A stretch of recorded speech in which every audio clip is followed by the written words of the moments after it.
Bayangkan ya, Anda lagi ada di Kairo, tahunnya 1946. Musim dingin yang lumayan nusuk tulang pastinya. Iya, bener banget. Anda kedinginan, Anda adalah seorang mahasiswa Indonesia yang lagi luntang-luntang di jalanan kota, dan Anda kelaparan.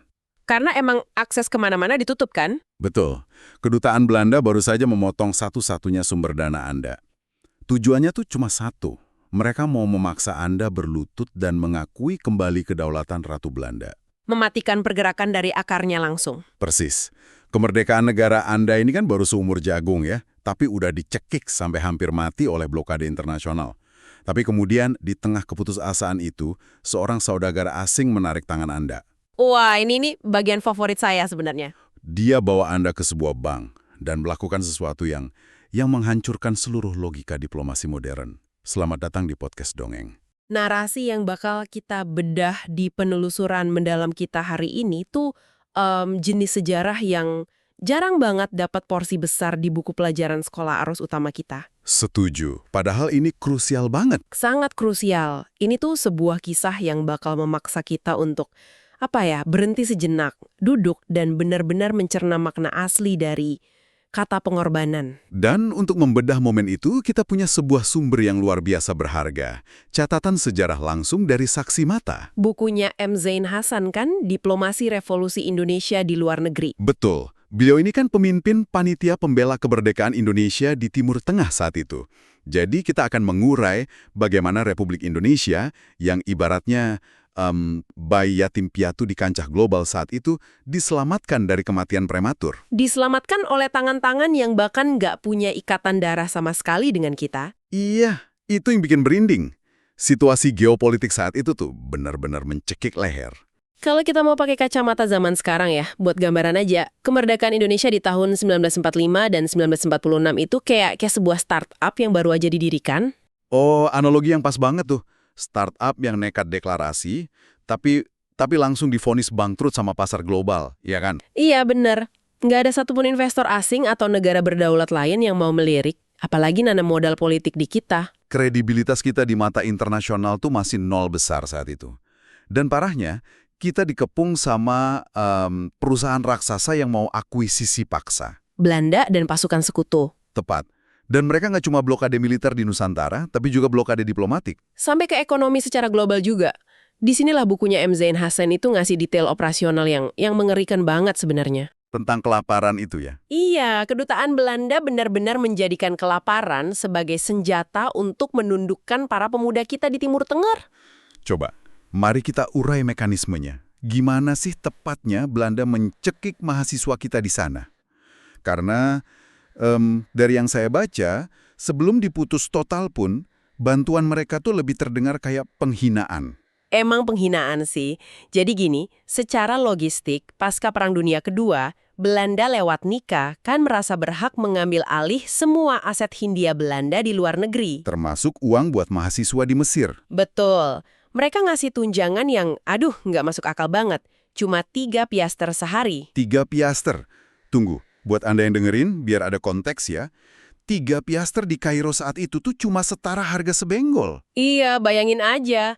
Uang segitu paling cuma cukup buat beli sepotong roti kering. Cuma buat nahan perut biar organ tubuh nggak berhenti fungsi kan? Persis.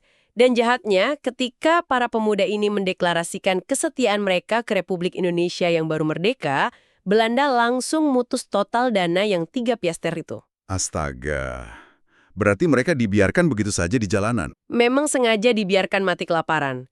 Dan ini tuh dibarengi sama pembunuhan karakter besar-besaran loh. Ah iya, mesin propaganda mereka ya? Iya, Belanda terus memompa narasi ke seluruh Timur Tengah dan dunia Barat bahwa Republik Indonesia itu bukan negara sah. Mereka ngasih label pejuang kita sebagai pemberontak liar. Ekstremis gitu kan? Ekstremis. Dan ini yang paling mematikan di era itu. Mereka nyebut kita boneka fasis Jepang. Wah, itu label yang bahaya banget sih. Sangat. Dunia kan baru aja selesai perang berdarah-darah ngelawan poros fasis. Logikanya, kalau dunia percaya kita cuma sisa-sisa fasis Jepang, ya nggak akan ada satupun negara yang kasihan kalau kita dihancurkan kan? Tepat banget. Jadi mereka tuh mengisolasi kita secara finansial dan mengisolasi kita secara moral di waktu yang sama. Bener-bener posisi yang mustahil buat M. Zain Hassan dan kawan-kawannya ya. Mereka tuh dituntut melobi pemerintah Arab untuk mengakui Indonesia, tapi buat makan malam aja mereka nggak punya uang. Boro-boro buat nyewa kendaraan atau nyetak selebaran politik. Gimana Anda bisa meyakinkan negara lain buat ngakuin kedaulatan Anda kalau duta besarnya aja kelihatan kayak, maaf, pengemis di jalanan? Sulit banget. Nah, di titik nadir inilah ada sebuah anomali sejarah. Ini momen di mana Muhammad Ali Taher muncul. Saudagar kaya raya asli Palestina yang tinggal di Mesir. Iya, saya pengen kita benar-benar membedah momen ini. Karena tindakan Ali Taher ini sepenuhnya menghancurkan nalar bisnis apapun. Setuju. Kalau kita balik ke analogi startup tadi ya, Ali Taher ini bukan sekedar angel investor biasa. Dia nggak cuma ngasih modal kan? Nggak cuma itu, dia melikuidasi seluruh aset pribadinya untuk perusahaan yang bahkan izin legalnya belum diakui dunia. Gila. Di catatannya M. Zain Hassan, adegan ini dideskripsikan kayak adegan film. Jadi suatu hari, Ali Taher manggil M. Zain Hassan. Iya, pas beliau lagi kebingungan ditolak sana-sini. Dia tarik tangan perwakilan kita itu terus dibawa langsung jalan ke Bank Arabia. Dan di bank itu dia memerintahkan pihak bank untuk mengosongkan semua isi rekening pribadinya. Semua uang hasil jeripayahnya ya? Semuanya. Ditarik tunai, terus ditumpuk di mejanya tepat di hadapan M. Zain Hassan. Wah. Maaf, saya setiap kali ngebahas bagian dokumen ini tuh saya sampai merinding dan agak susah buat nggak emosional. Nggak apa-apa, pelan-pelan aja. Situasinya emang berat banget. Iya, coba Anda resapi sebentar ya. Negara-negara raksasa, pemenang perang dunia, lagi siap-siap mencekik leher Indonesia. Tapi di saat yang sama, ada seorang saudagar Palestina, dia ngambil risiko jatuh miskin seketika demi bangsa yang jaraknya ribuan kilometer dari rumahnya. Tolong bacain kutipan langsungnya pas beliau nyerahin uang itu dong. Sebentar, saya tarik napas dulu. Jadi dia natap wakil kita, terus dia bilang, terimalah semua kekayaan saya ini untuk memenangkan perjuangan Indonesia. Luar biasa. Peliharalah baik-baik demi agama dan ditujukan kepada Allah Subhanahu wa Ta'ala. Dan setelah itu, saya tidak butuh tanda bukti. Dia bilang dia nggak butuh tanda bukti. Nggak butuh kwitansi sama sekali. Nggak ada surat perjanjian utang, dia nggak minta imbalan saham politik kalau nanti Indonesia beneran merdeka. Padahal dunia diplomasi itu kan sangat transaksional ya. Pasti ada udang di balik batu. Iya, tapi ini beda. Ini bentuk cinta dan solidaritas yang paling buta, tapi juga yang paling tulus. Ibaratnya dia ngasih napas buatan dari paru-parunya sendiri buat saudara yang lagi sekarat di depannya. Dan uang dari Ali Taher ini akhirnya beneran jadi darah segar buat pergerakan kita. Sangat. Dana ini yang bikin panitia pembela kemerdekaan bisa nyewa kantor, bikin buletin, dan yang paling penting memanusiakan kembali para diplomat kita. Biar mereka bisa berdiri tegak pas lobi politik ya kan? Betul sekali. Tapi ini memunculkan pertanyaan baru. Punya uang operasional kan satu hal, tapi dapat pengakuan resmi dari negara berdaulat itu kan hal yang jauh lebih kompleks. Jauh lebih rumit, bener. Gimana ceritanya tumpukan uang ini bertransformasi jadi pengakuan kemerdekaan? Nah, di sini kita harus lihat peta geopolitik yang lebih besar. Karena dukungan Palestina ternyata nggak berhenti di urusan duit aja. Uang Ali Taher itu kan nyawa buat bertahan hidup ya. Iya, buat logistik. Tapi lobi politik tokoh-tokoh Palestina itu adalah ujung tombak yang mendobrak kebisuan internasional. Ada satu nama lagi yang krusial banget dari catatan ini. Syekh Muhammad Amin Al-Husainian, sang mufti besar Palestina. Betul banget. Tunggu, mari kita urai perannya Al-Husaini ini. Saya baca beliau udah koar-koar dukung Indonesia itu dari September 1944 loh. Iya, bayangin, itu bahkan sebelum proklamasi Soekarno-Hatta dibacakan. Kok bisa gitu mekanismenya? Jadi gini, waktu itu kan Al-Husaini lagi di Eropa, beliau lagi menghindari kejaran tentara Inggris. Dia udah baca situasi kalau Perang Dunia Kedua bahkan segera berakhir. Dia ngelihat momentum ya. Tepat, dia ngeliat ada momentum besar buat negara-negara jajahan buat merdeka, termasuk Indonesia yang waktu itu kan baru dapat janji kemerdekaan dari Perdana Menteri Koiso. Terus apa yang beliau lakuin? Dia pakai fasilitas radio Berlin yang siarannya pakai bahasa Arab. Gelombang radionya tuh dipancarkan ke seluruh Timur Tengah.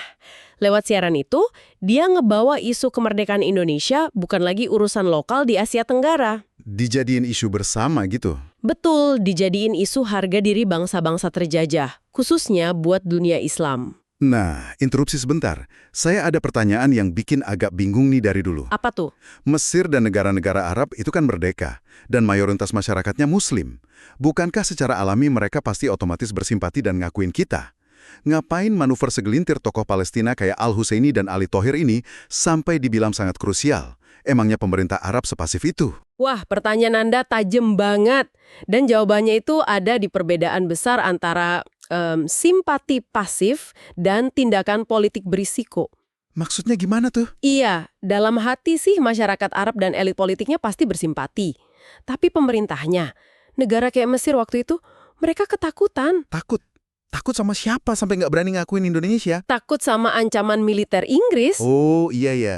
Inggris? Jangan lupa, di rentang tahun 1945 sampai 1946, itu militer Inggris masih punya presensi yang sangat kuat. Mereka bahkan menduduki beberapa wilayah strategis di Mesir. Jadi secara harfiah ada tentara asing di tanah mereka sendiri. Iya, tank-tank militer Inggris itu terparkir nggak jauh dari pusat pemerintahan Mesir. Dan Inggris itu sekutu terdekatnya Belanda. Ya ampun, jadi kalau Mesir berani-berani ngakuin Indonesia yang lagi diperangi Belanda dan Inggris, Itu sama aja kayak bunuh diri diplomasi. Mesir bisa aja diduduki ulang atau pemerintahannya langsung digulingkan sama kekuatan Barat. saya paham benang merahnya sekarang. Bagi para elit Arab, ngakuin startup yang namanya Indonesia, ini resiko politiknya terlalu raksasa. Terlalu mahal. Ongkosnya kedaulatan mereka sendiri. Terus gimana caranya lobi Palestina bisa nembus ketakutan ini? Disinilah letak kejeniusan strategi tokoh Palestina. Al-Husseini, Ali Taher, dan kawan-kawan sadar kalau lobi di ruang rapat pemerintahan itu percuma karena birokratnya pengecut. Jadi mereka ngapain? Mereka ambil rute bypass, mereka langsung turun dan membakar opini publik di jalanan. Menggeser medan perang dari meja rapat ke jalanan akar rumput. Persis. Mereka pakai pengaruh mereka, jaringan mereka, dan ya dana operasional dari Ali Taher tadi untuk mengorkestrasi gelombang demonstrasi masif yang belum pernah terjadi sebelumnya. Demonstrasi bela Indonesia? Iya, mereka nyebar selebaran, nulis opini tajam di koran-koran lokal, pidato di mana-mana. Tiba-tiba mahasiswa, pemuda, sampai buruh pelabuhan di Timur Tengah itu turun ke jalan semuanya. Merinding sih ngebayanginnya. Mereka meneriakkan nama Indonesia di sana. Iya, nama Indonesia bergema di jalanan Kairo. Isu kita yang tadinya jauh di mata, mendadak jadi urusan solidaritas di depan hidung mereka sendiri. Gila. Di catatannya M. Zain Hasan, ada satu detail sabotase ekonomi yang menarik banget gara-gara protes ini kan? Oh, yang di terusan Suez itu? Iya, coba ceritain deh. Itu kan kekuatan akar rumput yang absolut banget. Jadi, saking kuatnya solidaritas ini, Kelasi dan buruh pelabuhan Arab secara serempak mogok kerja. Mereka nolak melayani semua kapal Belanda yang mau lewat terusan Suez. Kapal militer sama dagang mereka tertahan dong. Buat Belanda sih. Dan efeknya nular dengan cepat. Ada cerita tentang Kelasi asli Indonesia yang kebetulan lagi dipekerjakan paksa di kapal sekutu yang berlabuh di Tunisia. Terus mereka dengar kabar ini? Iya, mereka dengar fatwa yang disebar tokoh-tokoh itu, kalau haram hukumnya kerja buat kepentingan penjajah Belanda. Anda tahu apa yang mereka lakuin? Kabur. Mereka desersi. Mereka turun dari kapal, ninggalin semua barang, nggak bawa uang sepeser pun, dan jalan kaki melintasi gurun Afrika Utara. Jalan kaki menuju Mesir. Iya, cuma buat gabung sama M. Zain Hasan dan panitia pergerakan di sana. Ya ampun, kisah-kisah heroisme sekecil ini kalau digabung benar-benar jadi badai tekanan publik ya. Lalu, pemerintah Mesir akhirnya ngerespon gimana? Kan jalanan udah bergolak nih. Nah, terjadilah fenomena pergeseran ketakutan. Awalnya elit Arab takut sama meriam Inggris kan? Iya, yang tadi kita bahas. Tapi karena demonstrasi dan boikot jalanan ini makin membesar dan radikal, pemimpin Arab ini kejepit. Kalau mereka terus diam dan nyuekin suara rakyatnya sendiri, mereka malah berisika digulingkan sama rakyatnya. Jadi mereka sadar kalau kemarahan rakyatnya ternyata jauh lebih menakutkan daripada tank Inggris. Persis, tokoh-tokoh Palestina inilah katalisatornya. Mereka yang memaksa tangan para pemimpin Arab buat akhirnya bergerak. Tekanan masif menjebol ketakutan. Dan akhirnya di 22 Maret 1946 ya, Ya, pemerintah Mesir ambil langkah berani. Mereka secara resmi ngakuin kemerdekaan Indonesia secara de facto. tunggu, buat pendengar yang mungkin nggak terlalu familiar sama istilah hukum, bisa diperjelas bedanya de facto dan de jure di konteks ini? Boleh. Pengakuan de facto itu artinya secara fakta di lapangan, Mesir mengakui negara kita itu ada, wilayahnya ada, pemerintahnya jalan. Dan ini bikin Mesir bisa ngasih status diplomatik buat panitia kita. Betul. Dan secara otomatis, tindakan ini langsung memotong cengkraman klaim kedutaan Belanda di sana. Ini tamparan telak pertama buat Belanda. Jadi langkah Mesir ini jadi efek domino dong ke negara lain? Iya banget. Setelah Mesir, masuklah bulan November 1946. Liga Arab akhirnya ngasih pengakuan de jure. Pengakuan hukum internasional tertinggi. Tepat, mereka ngakuin Republik Indonesia sebagai negara berdaulat penuh, yang setara sama negara merdeka lainnya. Berarti narasi Belanda yang bilang kita cuma kumpulan pemberontak ekstremis hancur lebur dong. Hancur berkeping-keping. Pintu pengakuan global akhirnya kebuka lebar. Pengakuan ini yang ngasih pijakan legal buat tokoh kita kayak Sultan Syahrir dan Haji Agus Salim untuk berdiri tegak di forum PBB. Dan kalau kita tarik benang merahnya dari semua peristiwa raksasa ini, Semuanya bermula dari gebrakan lobi akar rumput dan uang-uang yang diserahkan tanpa tanda terima dari sahabat Palestina kita. membeda sumber sejarah ini, jujur aja, ngasih saya pemahaman yang jauh lebih jernih tentang kenapa posisi Indonesia hari ini itu seperti itu. Maksudnya posisi kita di diplomasi modern. Iya, kalau Anda lihat berita masa kini, gimana diplomat kita di PBB, atau bahkan masyarakat sipil kita yang begitu ngotot dan teguh ngebela Palestina. Catatan sejarah ini ngasih konteks utuhnya. Bener. Dari dokumen ini kelihatan jelas kalau dukungan tak tergoyaskan kita hari ini itu bukan sekedar manuver geopolitik modern. Bukan sekedar cari muka populis ya. Apalagi kalau dibilang cuma karena kesamaan agama mayoritas. Nggak cuma itu, kalau kita bersandar murni pada sejarah yang baru aja kita urai, ini adalah bentuk pelunasan utang. Utang sejarah dan utang nyawa. Betul. Karena di masa-masa paling gelap, saat Republik ini lagi sekarat dan dikepung kekuatan imperialis yang mau bunuh kita ngelihat wajah Palestina yang pertama kali ngulurin tangan. Di saat kita nggak punya apa-apa buat dijaminkan ke pasar global, mereka memberikan segalanya, seluruh hartanya. Dan yang paling penting menurut saya, ketika narasi dunia melabeli kita sebagai boneka fasis yang nggak pantas hidup, tokoh Palestina adalah yang pertama kali manggil kita dengan sebutan bermartabat. Saudara yang merdeka. Mengkaji peristiwa ini tuh seolah kayak ngirim pesan lintas generasi buat kita semua. Bahwa ingatan sejarah tuh penting banget, biar kita nggak jadi bangsa yang amnesia. Bangsa yang lupa daratan sama mereka yang udah nyelamatin kita dari kepunahan. Kalau utang uang, mungkin gampang dilunasi pas ekonomi kita udah maju. Tapi utang eksistensi sebuah negara, utang kehormatan, itu bakal mengikat kuat sampai akhir zaman. Harta Ali Tahir dan lobi para tokoh Palestina itu telah menyelamatkan republik ini dari kematian prematur. Itulah sebabnya, sampai kiamat pun, Indonesia tidak akan pernah meninggalkan Palestina. Sebuah utang sejarah yang abadi. Tapi, bagaimana respon Belanda saat mengetahui blokade mereka ditembus oleh kekuatan persaudaraan ini? Kita bongkar di episode selanjutnya.